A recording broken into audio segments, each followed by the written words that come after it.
بسم اللہ الرحمن الرحیم۔ السلام علیکم۔ آج کی اس ویڈیو میں ہم آپ کو ان ایمان والے نوجوانوں کا قرآنی قصہ سنائیں گے جس کو سن کر آپ کا ایمان تازہ ہو جائے گا، اللہ کی ذات پر یقین مزید بڑھ جائے گا۔ آئیے ان اللہ والوں کے بارے میں ہم مکمل تفصیلی واقعہ آپ کی خدمت میں پیش کرتے ہیں، لیکن اس سے پہلے آپ ہماری مزید ویڈیوز کے لیے ہمارے چینل کو سبسکرائب کیجیے اور بیل آئیکن کو دبانا مت بھولیے گا تاکہ ہماری ہر نئی آنے والی ویڈیو کا نوٹیفیکیشن آپ تک پہنچ سکے۔ نبی پاک صلی اللہ علیہ وآلہ وسلم کے زمانے میں یہود و نصارہ اصحاب کہف کے واقعے کو جانتے تھے، کیونکہ یہ واقعہ تاریخ میں نقل ہوتا ہوا آ رہا تھا، لیکن اہل مکہ کو اس بارے میں کوئی معلومات نہیں تھی۔ یہ جانتے ہوئے بھی کہ مکہ والوں کو اس بارے میں کچھ معلوم نہیں ہے، صرف نبی پاک صلی اللہ علیہ وآلہ وسلم کا امتحان لینے کے لیے اصحاب کہف کے بارے میں نبی پاک صلی اللہ علیہ وآلہ وسلم سے معلوم کیا، جس پر اللہ پاک نے سورہ کہف اتاری، اور اس پورے واقعے کو اللہ تبارک و تعالیٰ نے قرآن پاک میں بیان فرمایا، جو کہ یہ ہے۔ کہف عربی زبان میں غار کو کہتے ہیں اور اصحاب انسانوں کو کہا جاتا ہے، اس لیے اس واقعے کو اصحاب کہف کے نام سے جانتے ہیں۔ اللہ نے ان چند لوگوں کو سورہ کہف میں ذکر فرمایا ہے جو اللہ پر ایمان لائے تھے اور اللہ کے سوا کسی کی عبادت نہیں کرتے تھے۔ وہ لوگ عیسیٰ علیہ السلام کی شریعت پر عمل پیرا تھے۔ اس وقت وہاں ایک ظالم بادشاہ دقیانوس کی حکومت تھی جو کافر تھا، بت پرستی کرتا تھا اور لوگوں سے جبراً بت پرستی کرواتا تھا۔ جو لوگ اللہ پر ایمان رکھتے تھے ان پر ظلم و زیادتی کرتا تھا، ایمان والوں کو جان سے مار دیتا تھا۔ چنانچہ ان نوجوانوں نے، جن کی تعداد علماء کرام تقریباً 7 بتاتے ہیں اور 8واں ان کا کتا تھا، انہوں نے آپس میں یہ فیصلہ کیا کہ اگر ہم یہاں رہے تو ہماری جان اور ایمان دونوں خطرے میں ہوں گے، اور اگر اپنے ایمان کو بچانا ہے تو اس جگہ کو چھوڑ کر کہیں نکلتے ہیں۔ انہوں نے فیصلہ کیا کہ چلو کسی غار میں چل کے پناہ لیتے ہیں، اپنے دین اور اپنی جان کو بچاتے ہیں۔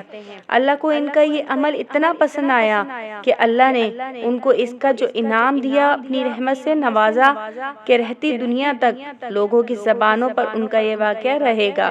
اللہ اپنے نیک بندوں کو ایسے ہی نوازتا ہے۔ چنانچہ یہ نوجوان وہاں سے نکلے اور غار میں پناہ لے لی، اور کتا بھی ان کے ساتھ تھا ان کی حفاظت کے لیے۔ انہوں نے اس کتے کو پالا۔ اسلام میں کتے کو شوق سے پالنا جائز نہیں، صرف حفاظت کی غرض سے پالنے کی اجازت ہے۔ یہ نوجوان غار میں اندر چلے گئے اور ان کو نیند آ گئی اور کتا غار کے کنارے آ کے بیٹھ گیا۔ اللہ نے اس کتے کو ایسے رعب سے نوازا کہ جو کوئی اس کتے کو دیکھتا ڈر کے بھاگ جاتا اور اندر جانے کی کسی کی ہمت نہ ہوتی۔ اسی طرح وہ 309 سال سوتے رہے۔ اس دوران وہ ظالم بادشاہ مر گیا، پوری رعایا تبدیل ہو گئی اور بادشاہت ایک ہاتھ سے دوسرے ہاتھ چلی گئی۔ اس دور میں جو بادشاہ حکومت کر رہا تھا وہ بہت نیک تھا، توحید پرست تھا اور نیک لوگوں کی قدر کرتا تھا۔ جب یہ 309 سال بعد سو کر اٹھے، پریشان تھے، ہم کتنا سوئے؟ کسی نے کہا کہ ہم 24 گھنٹے سوئے، کسی نے کہا آدھا دن سوئے۔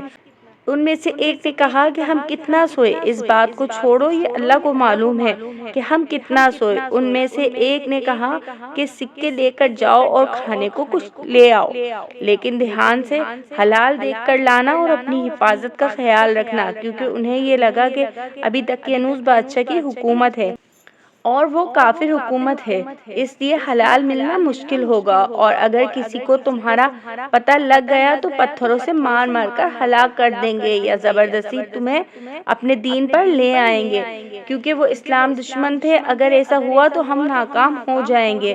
ان میں سے جو نوجوان باہر گیا کھانے کو کچھ لینے، وہ دیکھ کر حیران رہ گیا کہ یہ وہ علاقہ نہیں، وہ لوگ نہیں۔ آگے بڑھا، اس نے کھانے کو لینے کے لیے سکے نکال کر دیے تو وہاں کے لوگوں نے حیرت سے پوچھا کہ یہ تو 300 سال پرانے سکے ہیں۔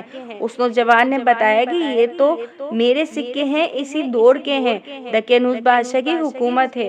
لوگوں نے ان پر یقین نہ کیا اور کہا وہ بادشاہ تو برسوں پہلے مر چکا تھا، وہ ایک ظالم بادشاہ تھا۔ چونکہ اس کا ذکر ان کی کتابوں میں تھا کہ اس کے ظلم سے تنگ آ کر کچھ نوجوان وہاں سے بھاگ گئے تھے، اپنا ایمان بچانے کے لیے غار میں پناہ لی تھی، اس لیے ان ان لوگوں نے کچھ لوگوں کو ساتھ لیا اور اس اللہ والے نوجوان کے ساتھ اس غار میں گئے۔ وہاں غار میں موجود اس کے ساتھی لوگوں کی آوازوں سے پریشان ہو گئے۔ وہ سمجھے کہ اب ہم پکڑے گئے اور وہ اللہ سے مدد اور تسبیح میں لگ گئے۔ ان لوگوں نے جب تحقیق کی تو انہیں اس نوجوان کی باتوں پر یقین آ گیا کہ یہ وہی لوگ ہیں اور اللہ نے ان کے ساتھ کرامت کا واقعہ کیا ہے۔ ان لوگوں نے اس وقت کے بادشاہ کو وہاں بلایا جو نیک دل اور اللہ والا تھا۔ اس نے جب ان نوجوانوں کو دیکھا تو ان کی بہت عزت و اکرام کیا اور انہیں اپنے ساتھ شہر میں رہنے کو کہا، لیکن ان نوجوانوں نے انکار کر دیا اور وہ واپس غار میں چلے گئے اور سو گئے۔ اللہ نے اسی حالت میں ان کو موت دے دی۔ وقت کے بادشاہ نے ان کی میتوں کو اور کتے کی میت کو تابوت میں دفن کر دیا اور اس غار کے اوپر ایک مسجد بنا دی تاکہ لوگ مسجد میں عبادت کریں تو ان لوگوں کو بھی یاد رکھیں۔ ان کے ایمان کی وجہ سے اللہ پاک نے 309 سال ان کو سلا کر رکھا اور اللہ ان کی کروٹیں بھی بدلتا رہا اور روشنی اور دھوپ کو بھی مناسب مقدار میں ان تک پہنچاتا تاکہ ان کے جسموں کو نقصان نہ پہنچے۔ اللہ کی رحمت ایسی ہے۔ 309 سال بعد جب وہ سو کر اٹھے، نوجوان تھے، بڑھاپے کے کوئی آثار نہیں تھے اور اسی حالت میں ان کو موت آئی۔ اللہ کا وعدہ ہے کہ یہ لوگ جنت میں جائیں گے اور وہ کتا بھی جنت میں جائے گا جو ان کی حفاظت کر رہا تھا۔ اس سارے واقعے کا ذکر اللہ کریم نے قرآن پاک میں بیان فرمایا ہے جس کو ہم نے اپنے انداز میں آپ تک پہنچایا ہے۔